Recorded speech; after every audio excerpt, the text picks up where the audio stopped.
lavar, passar, cozinhar, cuidar da casa, das crianças. A ordem é manter a ordem no lar. Existem muitas teorias sobre a origem do trabalho doméstico no Brasil. Entre elas, duas se destacam. A primeira acredita que as empregadas domésticas eram muito valorizadas por seus senhores e dignas de privilégios. A segunda possui marcas do período escravocrata, o que explicaria o peso do preconceito carregado por várias mulheres durante muitos anos. Você conhece a origem do trabalho doméstico no Brasil? Não conheço. Não. Não sei te responder. Em virtude dos homens caçavam, as mulheres ficavam em casa tomando conta das crianças e cuidando da refeição. Eu imagino que seja essa. Eu acredito que a origem foi da necessidade da mulher participar do salário da família. Então eu acho que por ser uma coisa que a mulher já sabia fazer, ela começou a sair de casa para ganhar dinheiro com aquilo. Durante muito tempo, elas foram tratadas de maneira preconceituosa e desvalorizadas. Para algumas, assumir a profissão causava desconforto e constrangimento. Eu entendo, porque como ser um trabalho braçal, por não ser um trabalho que eles acham que as mulheres fazem normalmente em casa, como donas de casa, eles acabam acreditando que isso daí nem é trabalho. Mas eu acredito, na minha opinião, é um serviço como qualquer outro. Eu acho que é preconceito. Porque não é um serviço reconhecido.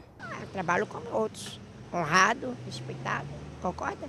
Porque o trabalho doméstico sempre foi visto com maus olhos, né? Nunca foi remunerado, nunca teve nenhum benefício assistencial da Previdência, agora que nós estamos conseguindo, né? Acho que porque é mal visto mesmo, né? Como uma coisa talvez que qualquer um faça, não tem uma boa visibilidade mesmo, né? Não se dá valor, né, ao trabalho doméstico, talvez por isso, por ser uma coisa que a gente aprende desde criança, principalmente as meninas, né? Então não se dá valor, não requer estudo, não requer maiores habilidades. Então as pessoas não valorizam, acho, como deveriam, porque é um trabalho importante e está ficando cada vez mais caro em razão disso, né? Da gente estar cada vez mais necessitando, né, do trabalho da ajuda. A mãe que sai para trabalhar precisa da ajuda de outra que vem para sua casa fazer o serviço que ela saiu, né? Hoje, elas representam mais de 6 milhões de profissionais no país. Com o crescimento da economia brasileira, aumentou a geração de empregos e a renda das famílias, fato que colaborou para que mais postos de trabalho nessa área fossem abertos e, com isso, muitos direitos conquistados. Em junho de 2011, uma emenda constitucional mudou as regras para a categoria no país. Entre essas mudanças, a principal e mais importante delas, a obrigatoriedade que o empregador tem de registrar o empregado na carteira de trabalho e, com isso, a garantia de 16 direitos às domésticas. Conquistas comemoradas, embora muito ainda precise ser feito.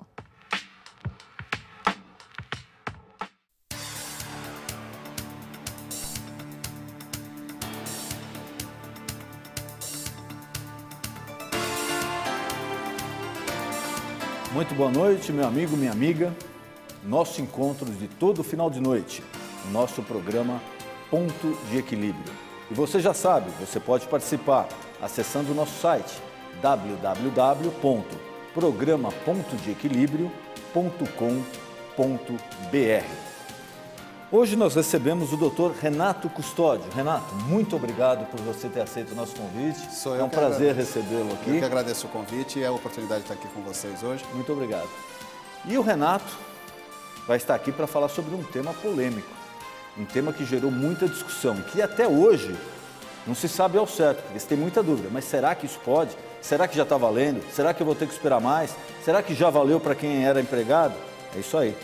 O tema é empregado doméstico, é empregada doméstica. Se você trabalha como empregada doméstica ou se você tem empregada doméstica na sua casa, chegou a hora de você tirar sua dúvida. Renato, isso daí foi uma proposta que tramitou durante muito tempo, né? Até ser efetivada, virar lei, ser sancionada. Mas parece que até hoje as pessoas têm muitas dúvidas em razão daquilo. Isso daqui nós vamos ter que regulamentar. Então, para o telespectador, o que é regulamentar? A lei foi aprovada, agora alguns detalhes dependem de uma regulamentação especial. Renato, o que mudou e já está valendo e o que mudou e ainda vai começar a valer porque não teve essa regulamentação? Perfeito. Vamos começar aqui com uma explanação rápida do qual foi a intenção dos nossos governantes, do Poder Legislativo, com esse projeto de emenda constitucional.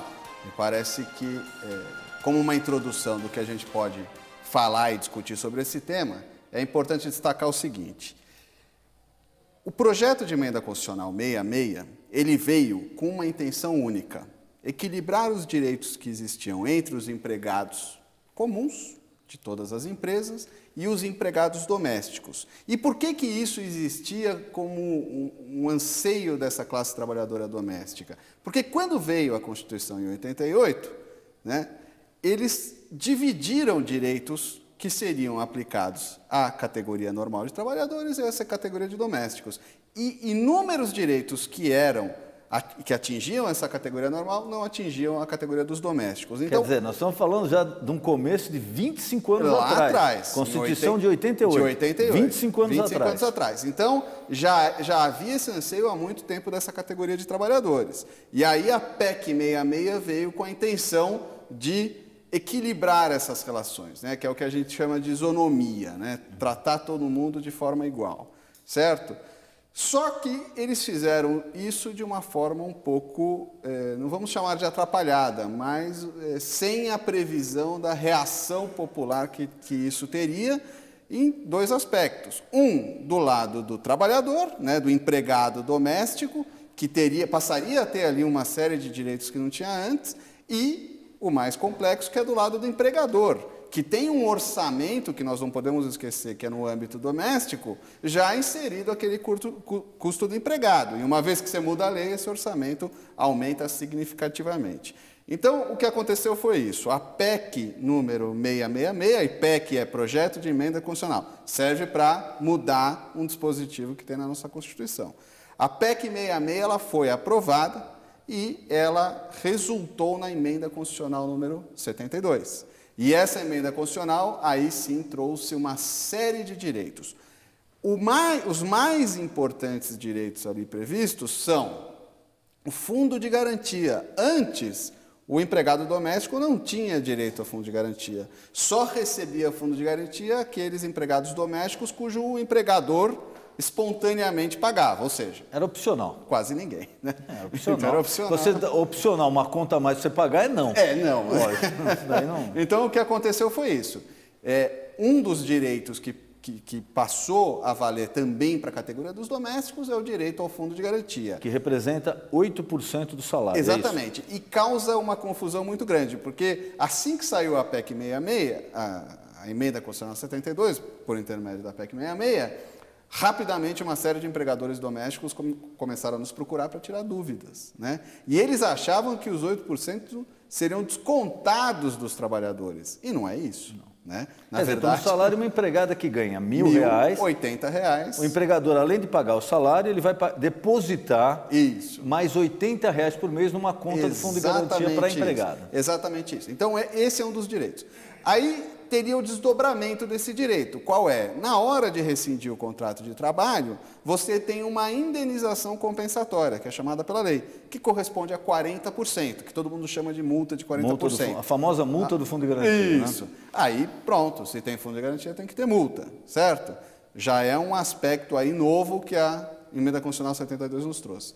O outro aspecto relevante foi, e ao meu ver o mais preocupante, a modificação da questão da jornada de trabalho. Por quê? Antes você não tinha hora extra para empregado doméstico. Não existia. O empregado doméstico cumpria a jornada e não se aferia nem se pagava esse trabalho extraordinário. Agora nós temos a submissão desses contratos ao prazo, à jornada legal estabelecida na Constituição Federal, que corresponde a 8 horas diárias e 44 semanais. Então, nós passamos a falar em hora extra. E isso causou, de plano, um caos na cabeça de todos os empregadores e também dos empregados domésticos. Por quê? Porque eles passariam a se adaptar a uma situação que antes não existia e muito custosa, né? Outra questão que nós temos, por exemplo, é a questão do adicional noturno, que também passou a ser previsto por conta da Constituição Federal. Muito bem, com esse pacote de direitos novos, muita dúvida surgiu. Então, por que surgiu essa dúvida? Vamos parar para pensar.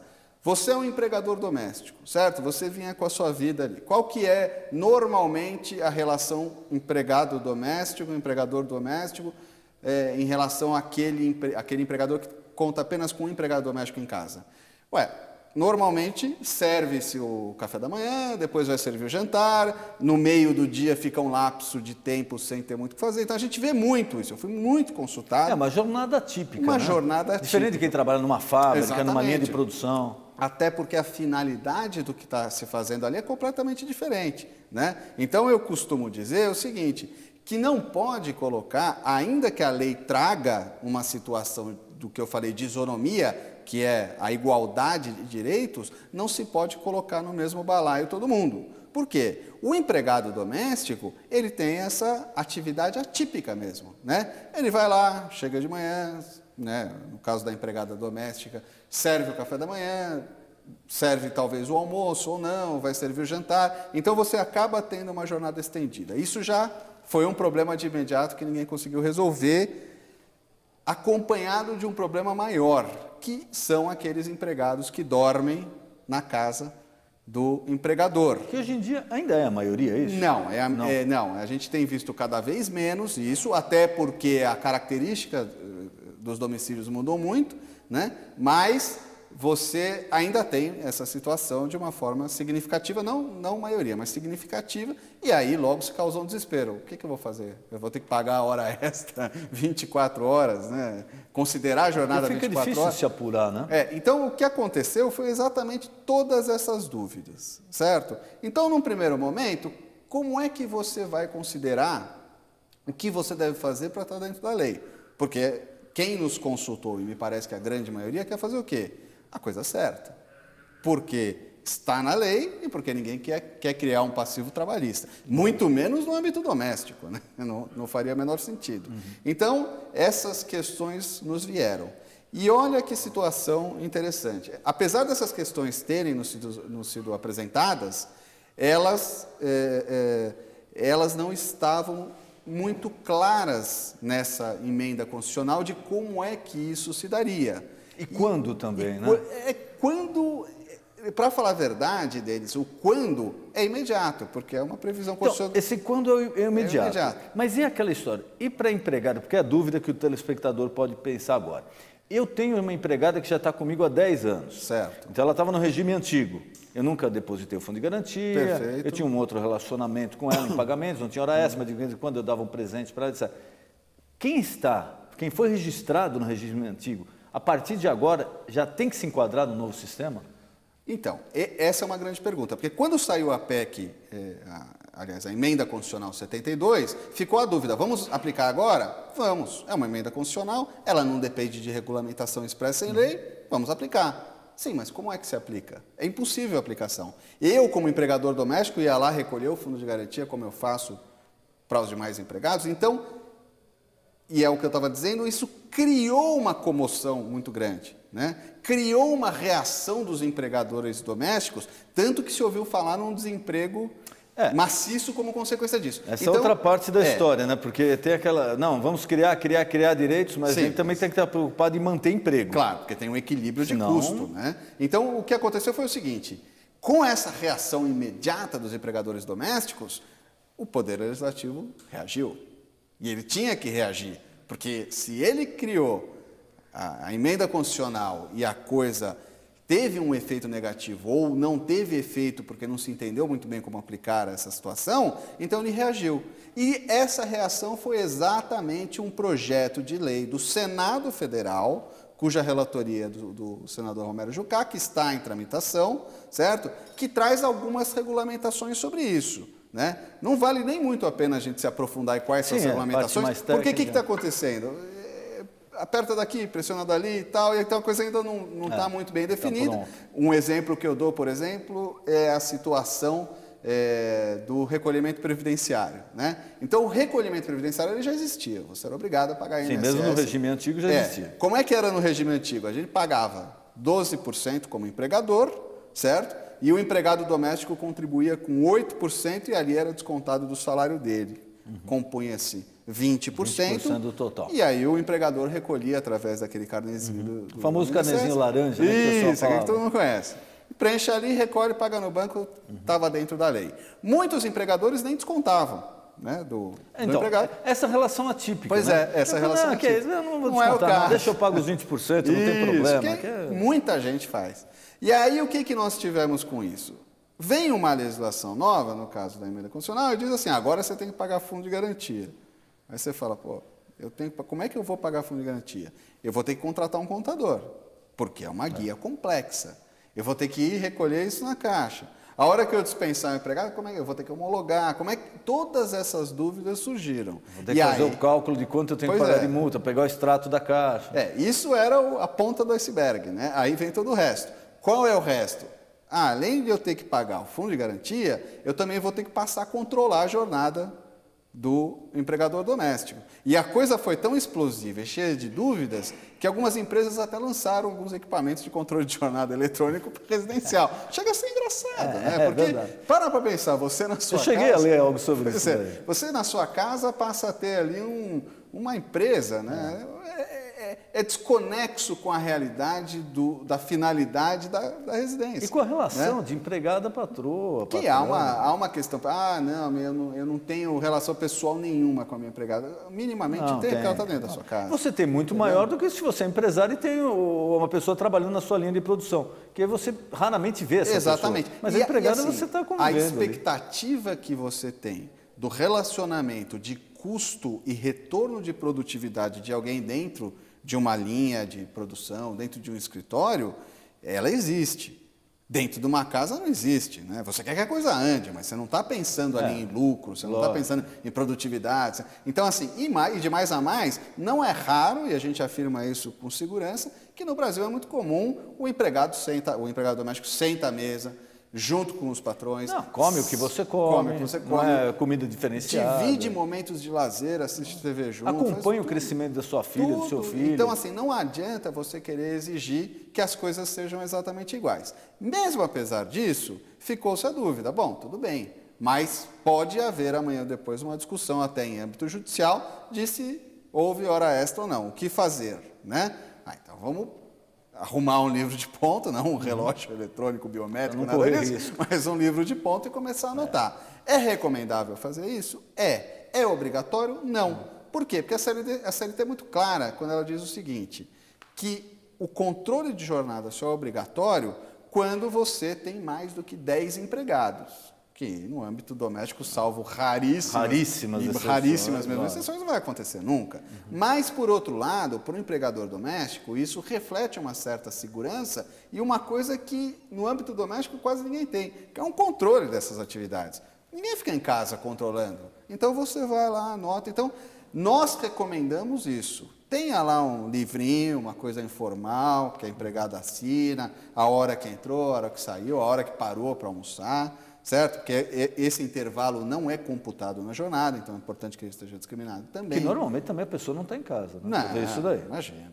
Não está. Não vai saber que horas a sua empregada parou para almoçar, que horas ela voltou para trabalhar. Exatamente. Então, assim, todas essas questões nós imaginamos e acreditamos muito fortemente que elas venham resolvidas por esse projeto de lei do Senado Federal, que está no forno. Entendeu? Mas, por enquanto... Por exemplo, a pessoa que tem a empregada já trabalhando no sistema antigo, não há necessidade imediata de se proceder ao recolhimento do fundo? Pois é. Como é uma emenda constitucional, a resposta do ponto de vista jurídico seria sim, claro, você deve. Porém, do ponto de vista da movimentação legislativa, e o que eu quero dizer com isso? Com a reação que o Senado Federal teve, eu não recomendo que se faça isso. Porque senão sabe o que pode acontecer, Denis?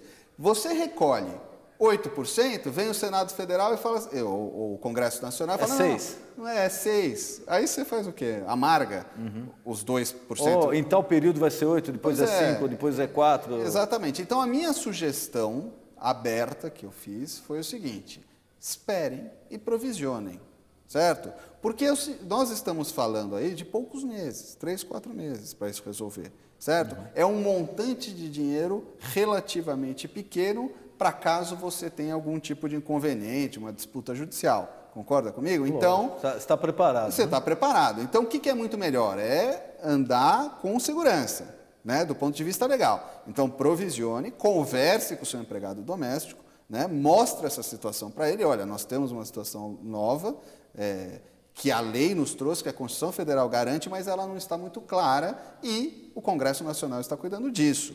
E nós acreditamos aí que mais 60 dias no máximo nós tenhamos uma regulamentação sobre o assunto. Se isso acontecer, aí a partir daí eu recomendarei, como tenho dito, que todo mundo cumpra isso corretamente, formalizado. Porque imagine você, uma grande situação que me foi consultado, olha, se eu falar exaustão, eu estou mentindo, porque foi mais do que exaustão. Foi eu imagino. Deve ter sido um bombardeio. Foi um bombardeio. Os escritórios dessa área deve ter sido um bombardeio. Então, o que acontece?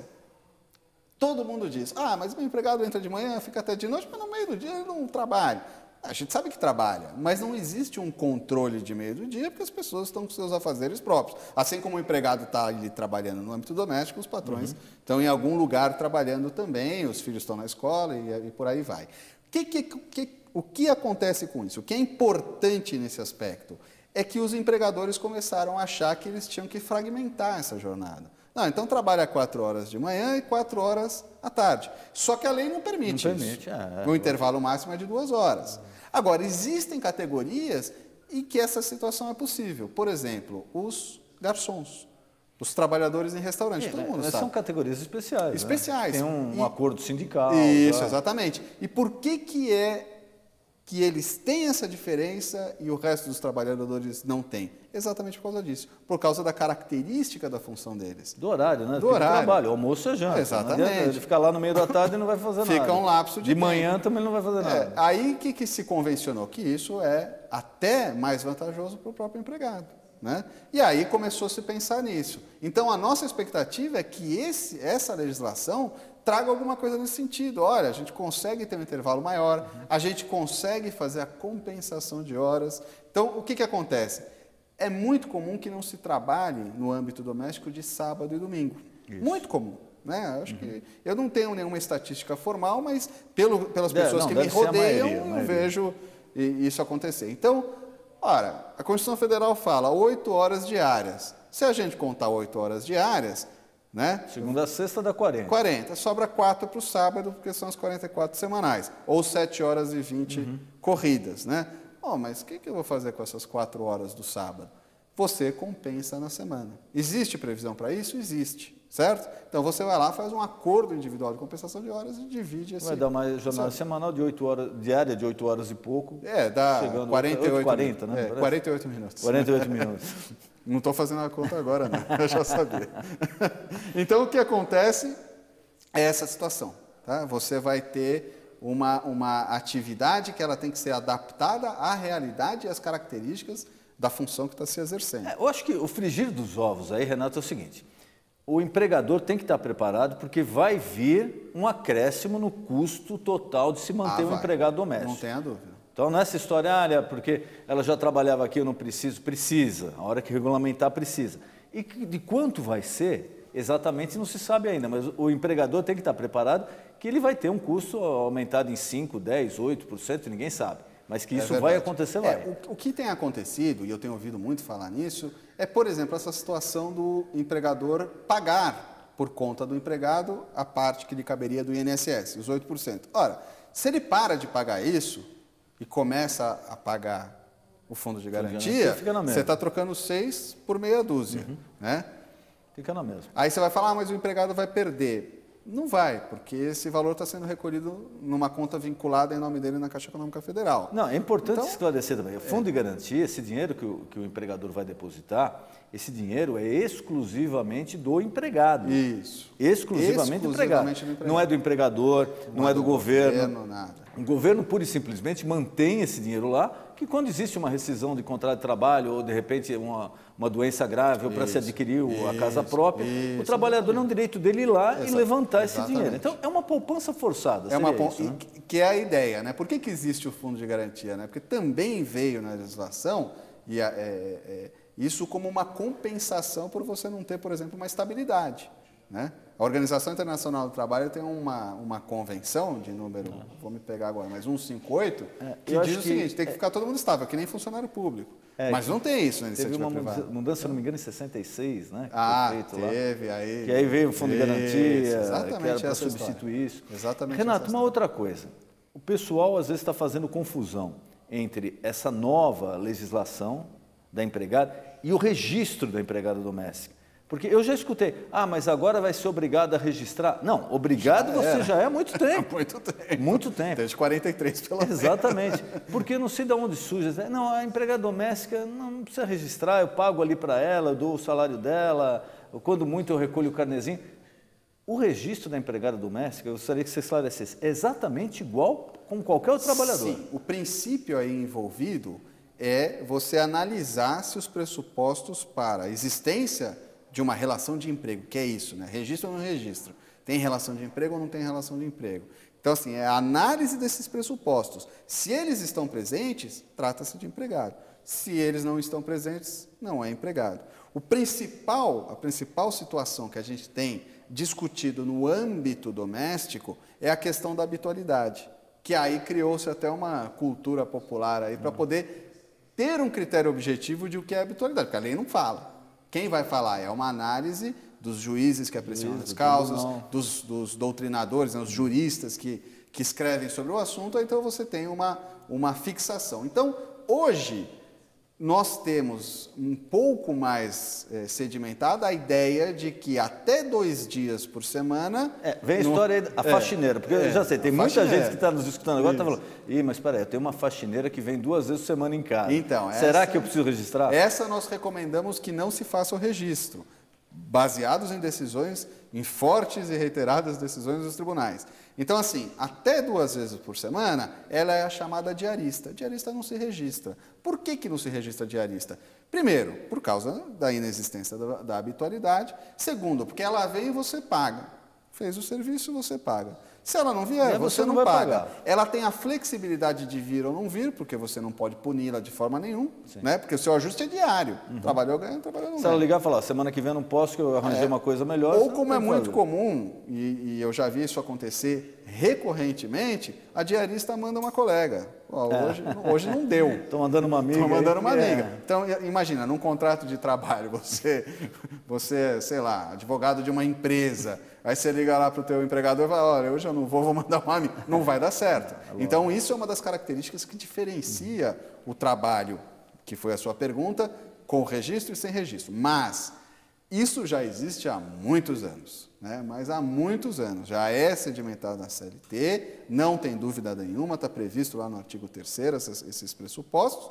E o que é mais importante, a PEC 66 e a Emenda Constitucional 72, que é o seu resultado, não mudaram nada em relação a isso. Quem tem empregado doméstico, trabalhando mais do que 2 vezes por semana, já tinha que ter registrado. Se não registrou, está fazendo a coisa errada. Já tem passivo constituído desde que começou a fazer isso. Não, e outra coisa, né, Renato? A gente sempre gosta de alertar o nosso telespectador, não é só o passivo que ele está adquirindo, é um risco, porque se de repente essa empregada doméstica sofre um acidente de trabalho na sua casa e ela fica inválida, etc., tem um processo de indenização enorme para o empregador, porque ele não tomou a cautela de registrá-la. Não, claro, e você não registrando, é muito provável que você esteja fora do sistema previdenciário também, o que não é nada aconselhável, né? Por N razões. Então, o empregado tem que ter esse amparo previdenciário, né? E isso não é que o registro exclusivamente permite, porque o empregado pode recolher de forma facultativa, mas eles não fazem, né? Ao passo que quando você registra, o empregador cuida disso.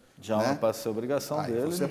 Você passa a ter um amparo muito positivo em relação a isso. Então, o que acontece, Denis, e o que eu tenho recomendado muito, é que as pessoas, em relação a essa situação nova toda, não se desesperem, porque isso causou um desespero, né? Tanta gente que eu ouvi falei assim, eu vou mandar todos os meus empregados embora, já conversei, já ouvi até empresários muito bem-sucedidos dizendo assim, olha, vou mandar todo mundo embora, vou mudar para uma casa... Não, vou mudar para um apartamento pequeno, chega de morar em mansão. Não, olha, calma, não é nada disso. Fique tranquilo, respira e espera a coisa se sedimentar. Não vale a pena. Nenhum empresário ou empregador tomaria uma decisão de afogadilho assim. Então, isso assustou muito. Não se faça isso. Né? E a empregada também, eu acho que tem que estar preparada, Porque isso daí não é que vai dobrar o salário da empregada. Não é que ela vai começar a ganhar muito mais que ela ganhava, vai trabalhar muito menos, nada disso. A empregada doméstica também tem que estar bem ciente que isso veio para se regulamentar, regularizar, normatizar. Não é para ou a empregada ganhar muito dinheiro ou para quebrar o patrão. E uma coisa muito importante, quando uma situação dessa acontece, há um risco muito grande de você ter um redimensionamento do valor salarial dessas pessoas. Imagina numa empresa, você não pode chegar numa empresa e manda embora, recontrata, etc. e tal, porque você vai acabar esbarrando em situações de equiparação salarial que estão previstas na lei. Certo? Tem características, tem critérios previstos em lei e você acaba esbarrando nisso. Então não é nada aconselhável fazer isso no âmbito de uma empresa. Muito bem. No âmbito doméstico, quando você tem um empregado, se você manda esse empregado embora, que hoje ganha acima do salário mínimo, amanhã você pode contratar outro pelo salário mínimo. Exatamente. E aí você tem o quê? Um redimensionamento de custo. Você pode remanejar o dinheiro, se é, adequar à nova realidade. E muita gente pensou nisso, falou, olha, eu não tinha esse custo e meu empregado ganhava muito acima da média de mercado. Eu vou rever essa situação. E isso é muito possível que aconteça, de uma forma honesta, né? Porque você está cumprindo justa para as duas partes. Então, assim, precisa ter um pouco de cautela em como é que você vai lidar com essa nova legislação, e é o que eu tenho dito muito, tenha paciência. Né? Vamos muita esperar, calma nessa hora. Muita calma. Tem que esperar, tem que ver, avaliar, ficar antenado aí no nosso Congresso Nacional para ver como é que vai ficar essa PLS, né, esse projeto de lei do Senado, e aí sim a gente conseguir com toda a calma do mundo avaliar. Eles querem, por exemplo, né, isso a gente ouve tudo também por aí, né, enfim, como reação e comentários da própria mídia em geral, que há uma intenção, ou havia uma intenção, de se criar uma guia única para você recolher fundo de garantia INSS. Nada mais justo do que isso. Facilitaria. Tem que ser uma coisa informal. Né? Você entra lá, tem um site que eles sugeriram, que você recolhe pela internet, recolhe e tal, tudo bem bacana. E tem que ser assim. Porque senão você vai burocratizar uma atividade que o resultado vai ser o inadimplemento de obrigações pela incapacidade de você conseguir lidar com a burocratização. Você vai tornar difícil a tendência a não fazer. Não fazer. E aí o que acontece? O empregador, ele não vai contar com um contador, né? Lógico, mais uma despesa. Nas empresas em geral, o que a gente faz? Né? Pô, tem uma pilha de tributos para recolher, uma pilha de encargos trabalhistas, você conta com um profissional habilitado e preparado para fazer isso, te dar os conselhos, preencher essas guias, acompanhar os recolhimentos, etc. No âmbito doméstico isso não existe, é impraticável, né? Então, assim, hoje, para se ter uma ideia, eu já vi isso de forma, infelizmente, muito reiterada, o empregador acha difícil hoje, eu digo na legislação anterior, o empregador já achava complicado ter que recolher a guia da Previdência Social. Agora que de complicado não tem nada, né? Você preenche data, à mão mesmo, passa no banco, recolhe. Hoje no Internet Banking, né, você pode fazer isso, não precisa ir nem no banco. Ele achava complicado. Sabe o que os empregadores faziam? Pegava lá, bom, eu te devo R$1.000 por mês de salário, eu já vou te dar 200 a mais e você vai lá e recolhe. Vai lá e recolhe, acerta isso aí. Não é nenhuma questão de má fé, mas ou pode até ser em alguns casos. Esquece, eu tenho uma necessidade para aquele dinheiro. Mas tem muitos empregados que não recolhiam. Lógico. Aí quem tinha que pagar essa conta era o empregador. Novo, né? De novo. Porque a obrigação previdenciária é dele, não é do empregado. A responsabilidade é dele. E aí você acabava tendo uma situação dessa. Agora, imagina se você vai burocratizando mais. Qual é a tendência? Não vai fazer. Criar um problema maior. Né? Então é isso. Renato, nosso programa está terminando. Eu gostaria de te colocar à disposição nossas câmeras para as suas considerações finais. Algo que eu não perguntei, algo que eu gostaria de esclarecer para o nosso telespectador. Não, o que eu vou fazer é reiterar o que eu tinha acabado de dizer. Vamos ter um pouco de paciência, dos dois lados. O empregado tem que ter um pouco de paciência para esperar como é que isso vai ser regulamentado, e o empregador tem que ter um pouco de paciência para ver também como é que isso vai ser regulamentado. E o empregador, nós recomendamos que ele se prepare para talvez, a gente não tem certeza disso, tenha que pagar esses meses aí de fundo de garantia ou alguma diferença do INSS, então é bom você ter um provisionamento qualquer, nada de muito vultuoso, mas ali de 10% a 20% do salário do empregado você deixa separado, para quando vier essa regulamentação, a gente poder ter ali um pouco de dinheiro para pagar essas contas. Então, a minha recomendação é paciência. Okay. Renato, mais uma vez, muito obrigado Sou por eu ter quem atendido o agradeço. nosso convite. Foi um prazer receber. Prazer o meu também. E você já sabe, todo final de noite, 00:30 de segunda a sexta-feira, o nosso ponto de encontro, nosso programa Ponto de Equilíbrio. Boa noite. Ótimo. Você vê que deu meia hora? Não.